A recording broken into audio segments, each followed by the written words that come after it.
ladies and gentlemen. We have our second talk and we are just about ready to get underway. It is 10:15 and 2.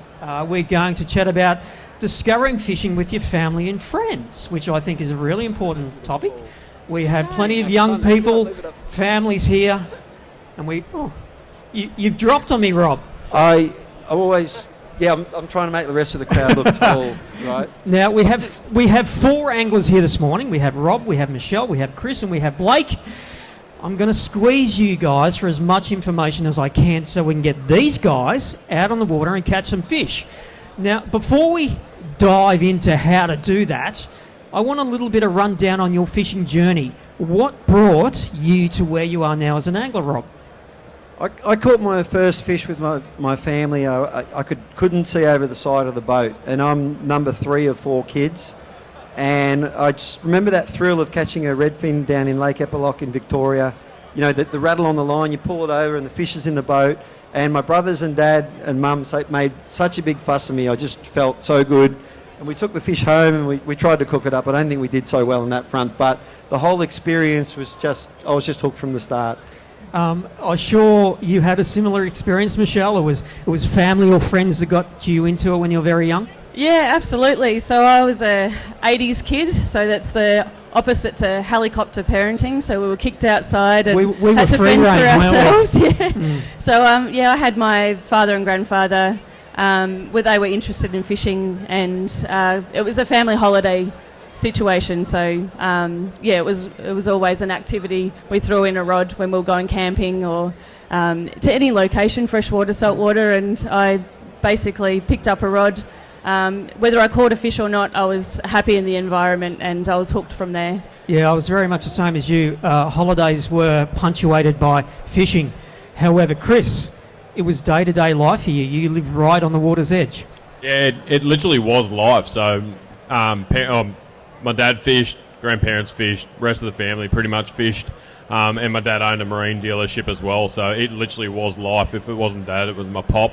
Most of the holidays was the same, and I was lucky enough that when I was little, we only lived about 800 metres from the water. I had a small tinny little 10-footer with a 2.2 on it and a set of wheels I could pick up, and my mum had helped me pull it down the river in the holidays and weekends, and that was me. I was off fishing. If I wasn't in that and I couldn't get a lift down, I'd be on foot somewhere. So, Blake, how did it start for you, mate? How old were you? I think I was about 5 or 6, and it was actually my uncle that took me. I remember we were on a holiday, and he started with pumping yabbies and going for whiting, and then I slowly got into beach fishing with the old man, doing spinning for Taylor, and then got myself a kayak, moved up, got a boat, and went from there. But it's always been with like family and friends from the start, and it still is. Like I still fish with my friends. Like, it's good. Now, Kris, some of us, we as a general rule, we discover fishing when we're young. Some people stick with it, others sort of taper out, and especially when they go through the teenage years, they find other things in their life. It's something that's always been there with you. Yeah, it has. It definitely ebbs and flows at the moment. It's ebbing and flowing at the moment. Work's busy, home life's busy, lots on. Probably been doing less fishing in the last 6 to 12 months than I have for a long time. But it still never goes away. The drive's always still there. And for me, it's just opened so many opportunities for different things. Like it's an opportunity to explore new places. It's an opportunity to catch up with mates. So AFTA's a prime example. It's the one time a year fishing brings everyone together. You catch up with people I haven't seen since this last year. To be honest, it gives us an excuse to go and catch up with some mates too. Like without fishing, I probably wouldn't catch up with half the people I do outside general life. Fishing is a great unifier, and you guys connected before. You're from a similar area.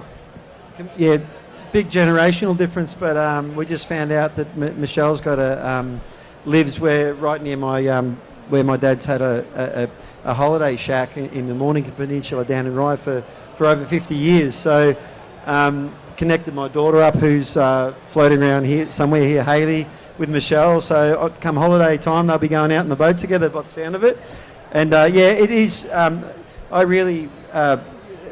What Kris said really reverberates with me.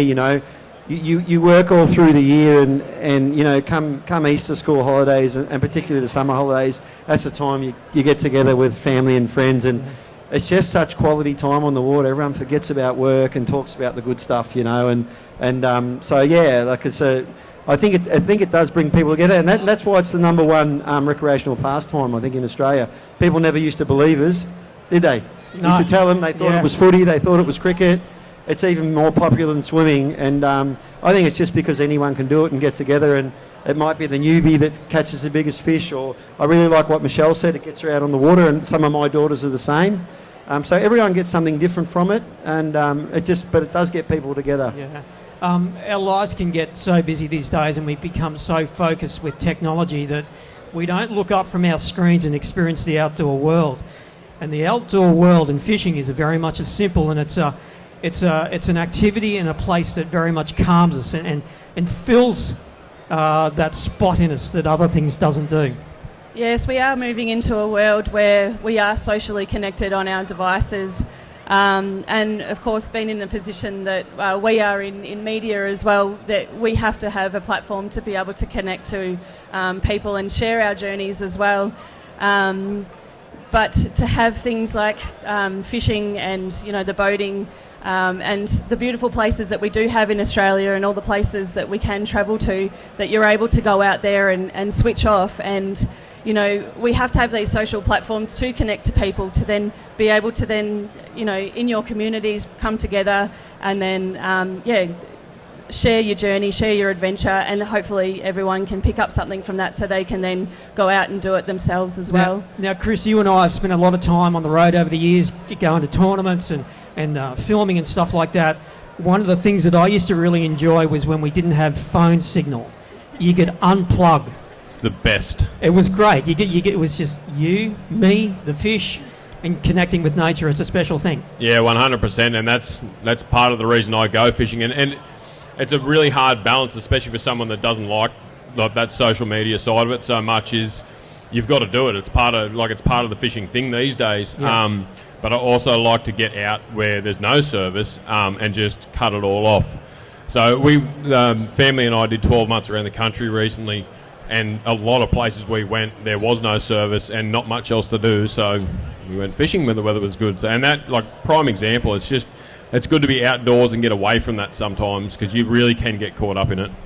Yeah, you quite often don't know the spiral that you can be in, or how such a head down focused on technology focus you can have. And when you come up and you breathe and you're like, well, life is a little bit different when you make it very simple, isn't it, Blake? Yeah, that's right. So for me, like, the social media side of it, like, obviously I have to do it. And I do enjoy doing it, but I actually do have sessions where I will go out and I won't use my phone at all, because I love fishing. So I'll go out and just have a session just to enjoy it. And I think that's important. Like, get the shots, show everyone your catches, but also enjoy the moment. You know, pop your phone down and, look at the scenery. Now, Rob, we're in it. We all fish. But for those who aren't quite there yet, how do we get new people into it? I start with the basics with the kids, and, you know, get them out in easy environments, you know, where they're comfortable, happy, and get their feet in the water if it's hot. You know, here in southeast Queensland, for example, you can dead set catch a brim just about anywhere once you know how. Where's my Hayley? Any families out here that are getting into fishing and starting out, mums and dads who sort of don't know what to do yet, just put your hand up if you could. And my daughter's got a book that she's going to bring to you and pass out that is going to help families catch fish. So where are you, Hayley? She's disappeared. She has disappeared. She's gone to get more freebies, I think, out the back. We'll wait for her to come back. But yeah, look, you start with your target a species like brim. You know, you can catch them off a jetty, you can catch them off a beach. You don't need expensive equipment, and you only need basic bait. And once you target that fish and learn how to catch, you can do it in a lot of holiday spots around Queensland, and you'll catch your flathead and whiting and other stuff along the way as well. So pick a fish and learn about that fish and how to catch it, what size hook to use, what bait to use, etc. It's really not that hard. We're very blessed here in southeast Queensland that there are, for example, heaps of brim, and the climate's great. And I think once your kids catch that first fish or catch a few, they see it. And I think they realise where things come from and how things happen. And if you get to catch one and cook it, and do that whole journey. I think it's very important for kids. Again, don't stress. In a minute, Hayley will be back, and we've got a specialised book that she wrote when she was 8 especially for families, and great to see a young girl doing that, and Michelle as well. You know, great to see that females are out there doing it, because anyone in the family, doesn't matter, little kid, mum, dad, granddad, you can learn to fish. It's never too late. It's really easy, Simon. It's much easier than learning to swim or learning to play golf, or you can do it. We're so blessed here on the coastline. There's so much waterways where you can go and do it. So I'll get Hayley to hand you out a book in a minute to get you going, and you'll have a little library there with you wherever you go, and kids will flick through this, and it empowers kids to do it for themselves as well, and helps those mums and dads that haven't had a fishing mentor in their life. The other thing I'm going to say that's really important, if you can, is join a local fishing club if you don't know what you're doing. They're really friendly people that can help you with spots, and look, the tackle stores might be busy from time to time, but if you walk in there with a young kid as well, they'll want to get you onto a fish. They've all been there, and that's why they work in this industry. So, yeah. I'd just love to add to that, because we are very lucky with the resources that we do have now, and we have access to. My personal experience being in Victoria, the Vic Fisheries run a program with the women in rec fishing. So we're able to, all the ladies are in front here. So we're able to socially connect people through our fishing programs, education, through tackle shops. So that's been a very, very successful program. Also, they've got a stocking program, so we're lucky enough to be able to stock a number of different species in local lakes, and they host events all around Victoria, which then people can see the stocking of the fish. They're able to catch the fish, and they're in areas of suburbs that you would never think that you could catch a fish. And during lockdown, a lot of those lakes were stocked with fish. And also, last year we had a rollout of fishing rods that went to grade 5 students, and so there's a lot more kids now running around with these fishing rods, and who've never picked up a fishing rod before, and are now out there fishing and enjoying it, and learning new skills as well. So also a lot of the brands are now putting up their websites, and they've got educational sections on the website, so you can access not only just seeing what product that they've got, but they've got brand ambassadors posting up videos, so you know how to catch, you know how to release, you know how to cook up your fish. So there's so much more involved. There's so many more resources to access. Rob, we love fishing, but you know what we love even more is getting other people into fishing and feeling what we feel and enjoying what we enjoy. Yeah, absolutely. Michelle touched on a very important point there. It can be hard for a mum, for example, to walk into a fishing club that's mostly male orientated and try to learn from that. So there's some wonderful female ambassadors in the sport now, and there's some great stuff online where you can learn and go, and it's fantastic. I mean, that's one of the upsides of social media, is to see the women out there enjoying it. And even my daughters who fish a lot, they look up to the older girls doing it, and they can go and do that on their own and just have a wonderful time learning and connecting with the outdoors. And we do. It's part of the reason we do it. We could go and work in a mine and make a mozza, but part of the reason we work in the fishing industry is because we love seeing families catch fish, and it's great to see the women coming through and doing that as well, because we do generally get a buzz out of seeing kids catching their first fish, teens catching their PB, guys going up and learning what Kris knows about the lakes and the bass and all the other stuff he does. That's what keeps us ticking. One thing I see here in southeast Queensland, and it makes my day just about every day, is it doesn't matter what I'm doing, we're driving somewhere and I'll see kids with fishing rods on their bike, going fishing, and I thought, how good is that? They're not in front of a screen. They're out and they're sincerely interested. And I see some of them out at 4 o'clock in the morning, off on their bike before school, after school, and that's what life should be like for kids of that age. They should be out enjoying, learning something about nature.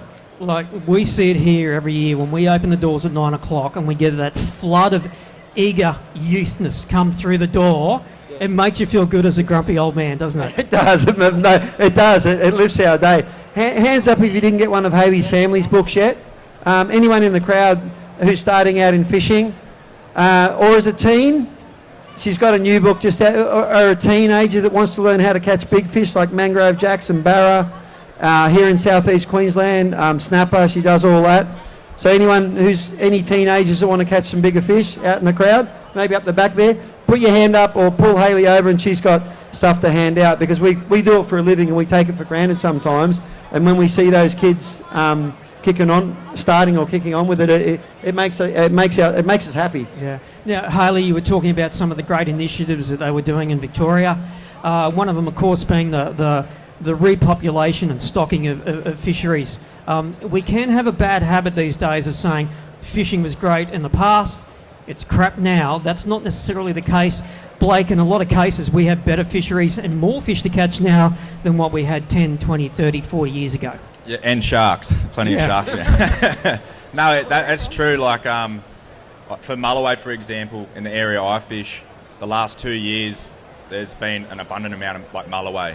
And that's just come from the bag limits and the sizes.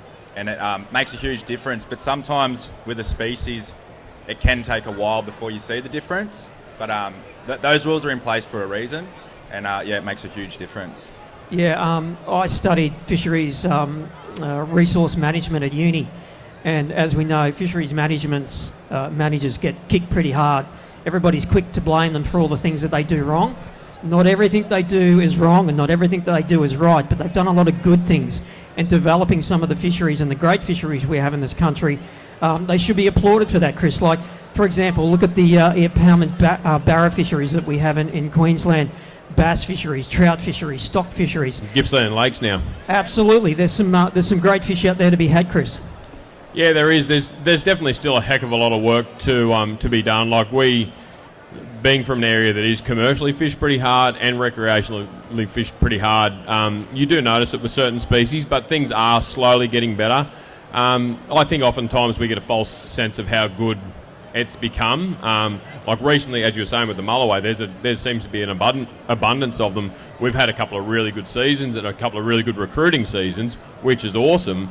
But it doesn't mean they're instantly back from where they were. Yeah, there's still a lot of work to be done. You don't want to read too much into that. No, exactly right. So it's great. Yep, they've spawned well, but we're still not even close to what they would be if the pressure wasn't there from them. So we've just got to all be like aware of it and build the stocks back up. So as I say, Gippsland Lakes is a prime example. In the last couple of years, they've pulled commercial netting out of there. They've put a slot size limit on the brim down there. I think part of it's seasonal. There's been a lot of rain, so it's pushed the bulk of the fish out of the rivers. So it probably looks like there's a few more, but you're not getting the nets and the pressure breaking those big migrating patches of fish up. So the fishing's just gone insane. Like speaking tournament-wise, 5 kilos for 5 fish was pretty common down in Gippsland Lakes, but the really big ones weren't there. Now it's like 7.5 to 8 kilos for 5 fish. Like there's giant brim down there everywhere, and where they should be, not just in a key few areas. So yeah, that's all part of it. It's a learning curve for everyone. Everyone's still sort of learning what these fish do, where they go, and how they behave, and we've just got to make the rules to adopt to that. Yeah. Me, like you guys, I got into fishing through my mum. She was the one who had the passion for it, and she had more patience than what my dad did. But not everybody necessarily has that. Mum. has that family. Their parents may not fish. Their grandparents may not fish. Rob, if your little next door neighbour Timmy come knocking on the door and said, "Mr. Rob, I want to go fishing," how would you get him into it? I think you talk about mentorship here. Is that what you're saying? Yeah. I think if you can help kids fish, I think you would be hard pressed to find. It would be pretty easy to find someone who can help you learn to fish, whether it be someone in your street, or someone at a local club, or someone online. They'll always put their hand up to help you out. Is that what you're getting at, Simon? Yeah. Oh, look, I can't. Lucas? Walking to the piers and jetties and meeting people. Yeah, going down. It's great fun. You can. If you can fish, go down the pier and help kids. But I just can't help myself. The local kids. Our local school has a really good fishing program now, which is awesome. And there's a couple of kids that have come all the way from the sunny coast where I live to here to be here today. And I help mentor them where you can. So if you can fish, be mindful that there are parents, grandparents and uncles that can't, and if you can help them and the kid, you're really given them a great pastime to get part of. I've been on the TV now for 25 years, and sometimes I'll be in a little town somewhere, and a mum or dad will come up to me and say, thanks for giving my kids something to do when they were sort of young and into a teen, and that's my sort of proudest achievement. I helped them, inspired them to do something, and if you don't have to be on TV and the media to do that. You can do that one-on-one. Absolutely. So if you see kids even got a glimmer of interest in fishing, and they'll remember you forever, and you'll get a great time out of it too, because we take for granted what we know sometimes. Some people are completely new to it or have a lot to learn. We all have a lot to learn, but yeah, just help out where you can, and you'll be surprised you'll make lifelong friendships. Young Tommy Wood here is working on one of the stands. First fished with him when he was 3 years old. Now he's 23 and he's up here. Yeah. And he's a gun tournament fishing. He, as you well know, he's fishing tournaments here in Australia and over in the States for big money, But it can be anything you want to be. It might be that you're just inspiring those kids to take an annual family holiday where they go fishing together. It's fantastic stuff. I had my son come home from school the other day. He's in grade 7, started high school this year. And he said, I've got a mate at school and he's into fishing. I said, does his mum and dad fish? He's like, no, he never has. I said, so how did he find it? And he found it on YouTube. There are some non-traditional pathways that people find fishing, Michelle. Yeah, absolutely. I've come across a lot of people that have never been interested in fishing, but they'll be sitting on the couch on a lazy Sunday and the fishing TV will come on, and everyone talks about all the fishing shows, rather than if they're into fishing or not. But then that starts a conversation, and then they end up then giving it a go and becoming hooked that way as well. So and Kris, we saw the influence of TV and eyeballs during our years doing AFC.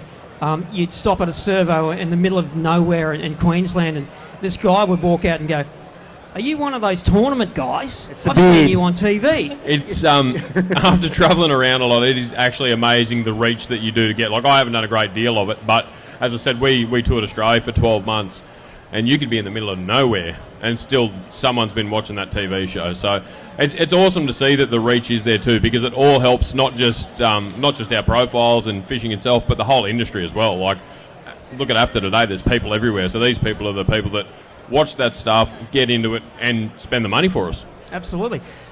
Blake, so we've got some folks here who may have not got into fishing, or they're sitting on the fence going, I want to get into it. What's a tip you would give them to make that jump? Yeah, so my biggest tip would be, just go to a local tackle shop if you can. And, sorry, I've forgotten your name. Michelle, sorry. Like Michelle said, get on YouTube. Get on YouTube, check it out.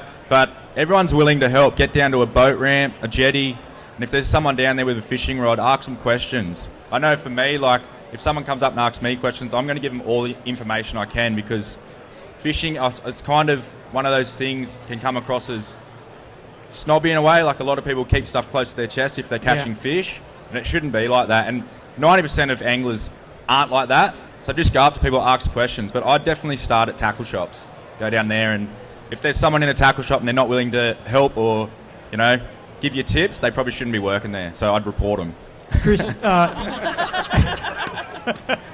Kris, you'd get plenty of people come into the shop who'd say, what do I do? Where do I go? What do I use?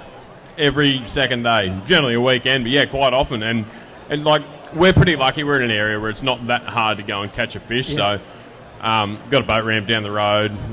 Commercials and rec fish shows use the cleaner table there. So there's brim everywhere. A massive long riverbank that you can go and spin up a couple of flatties or chuck a prawn down there and catch something. So, but it's part of the duty of anyone that's part of fishing, especially in a tackle store. It is your duty to try and get those people into it and keep them into it, because it's your livelihood as well. Like, it's not, the more you can get them going, especially little kids. Like, we get lots of little, and it's a pretty low socio-economic area in Taree. They don't have a lot of cash, so they're doing it on the basic.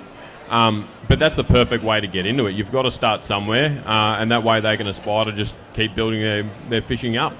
You want to knock down those barriers to entry so people feel as though that they can't get in, and that's especially true when it comes to women and young girls, Michelle. Yeah, absolutely, and that's what we're working from in the industry as well, and that's why we've created the Women in Recreational Fishing. So there is a safe platform and support network there, so women and children can feel safe out and about. But it's not just women too. Like, there's a lot of situations where men are going out and getting dragged down. We've got to build up our community, looking after each other out there and making sure everyone's supported, because you never know what someone's going through, and fishing is what connects people to, be able to go out and just switch off and, have a refresh and learn something new, and that's what I like about fishing. It's not just about catching fish. I've met so many amazing people, met so many friends, and new friends, and but also I love fishing to have a feed, and it's that's another connection, is family and bringing home a feed. There's nothing better than fresh seafood. Absolutely. So there's so many avenues that you could go down with fishing, and it's all about I love encouraging people to go out there and find their own way of learning the spots, and you have to find out what species or what area that you're comfortable with, whether it's saltwater or freshwater. Start there, pick your species, and then learn about it, and then that's how I think it'll evolve from there. There are so many rabbit holes in fishing that you can disappear into, from tournament fishing to fly to snapper. It is incredibly diverse. It is overwhelming, it can be, but focusing on one part of it and trying to specialise can be incredibly engaging and rewarding. A common topic of conversation these days is mental health, especially in young people. Rob, fishing is incredibly good for your mental health. Oh, it's just like walkabout. We've done it for we've done it for eons. Just connecting with nature is so important. When you're at work, you've got all straight lines and noises and structures around you. It's proven that when you're out in nature and you hear the sound of the leaves crackling under your feet and the whistle in the trees and the waves lapping, and you start to look around, that you truly, that's when you truly relax, and it's magnificent for your mental health. I try to sneak out at least once or just about every day. I'll go down, but if you can get out a couple of times a week, just the simple art of casting and winding and relaxing and looking around and collecting your thoughts from the day, within half an hour you can find that your stress levels go way down. You might have had a busy day, and these days more than ever you're getting bombarded with messages and things to do, and you try to manage that as best you can. But once you're out on the water, everything sort of starts to calm down and you relax a lot. And I was going to pick up one thing that Michelle said. Find, and yourself, Simon, find that mentor that helps you. Sometimes you do go into a tackle shop and the guy's been there forever and he might be a bit old and past it and might not quite want to help you as much as he could have. You'll find a mentor online or at a fishing club or somewhere that gels with you and says, yeah, I know, I can see what this young kid or mum or dad or granddad wants to do. So you'll find the right person that you gel with as well. But yeah, it's fantastic. It's proven to be one of the best things for mental health. And I know that when you look at social media, look, and we're all guilty of it. What do? We go out for 2 or 3 days fishing, even if it's a switch off day. What will we do at the end of the day? We get a nice fish, we'll take a picture of it and we'll put it up. And so what happens is that can seem like a lot of pressure, because people go, oh wow, they got that, I'm doing something wrong. I want you to go out and just do your best, relax and do your best every time. The knowledge and the fish and everything will come. Don't just because you see someone else with a giant fish, don't think that was easy for them. You know what I mean? A lot of the time people are just putting that up to brag. It might have taken them a lot of time to catch it, or they've been doing it for a long, long time. Like I've been on the sunny coast now for 10 years and I'm still learning real cool stuff, and it's taken a lot of time. So first and foremost, the result is being out there. Yeah. Okay? Start off with easy fish and work your way up. Very, very often you catch that big fish when you're going for the easy stuff. Okay? So work your way up the ladder, and don't base the results of the day on... I know the young kids at the front are very keen and they want to catch that huge barra off the canal and do that. But it's good to aspire to that, but when you're starting out, go for the easy stuff. Because the satisfaction's also got to be in the process. It's not just about the end result, i.e. the fish in the photo. I could take you direct to a spot here in the Gold Coast within 15 minutes, and I could show you the right time, the right lure, the right place, the right everything, and catch a big barra or a jack and hand it to you on a platter, and you go, wow, right? And you'll go back on your own and it won't work because something will have changed, and you won't have enjoyed that journey to get to it. So it won't have meant as much to you. So those trophy fish that you catch down the track, there's something to aspire to. There's something that you learn and you get to, okay? If it's handed to you on a platter, 9 times out of 10, I find if I show someone that, they go, oh, I've been there, done that, and tick, and then they lose interest, you know? So if you're part of that journey to get there, and like we help people as much as we can, but we also want to see you learn and not base the results or the enjoyment of that journey purely on what you catch. It's on the learning and the process, and that's where you get a real sense of achievement, because you put it all together for yourself, and you've caught that flathead at the right spot, the right time, and you brought it home to eat, and you'll never have a prouder day in your life. I think that's a good philosophy for life. It's better to earn things rather than just have them given to you. So, folks, does anybody have any questions?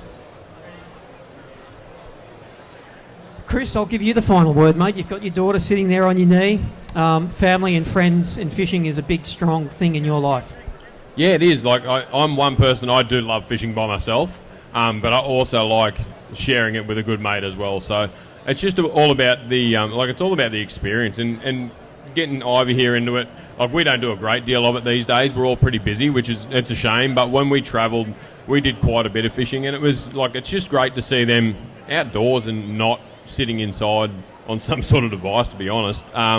We're lucky we live quite close to the coast and quite close to the water, so we have ample opportunity to do that. But a lot of people don't, so we need to give them the incentive to do that as well. Yeah. So and realise that there's so much satisfaction in it. Life is better in the outdoors, and we should spend 100%. as much time with our families and friends doing that. Ladies and gentlemen, thank you very much. Round of applause for our talkers. Thank you, guys. And we'll be a round back of soon applause with for another Simon talk. too, please. Thanks, mate.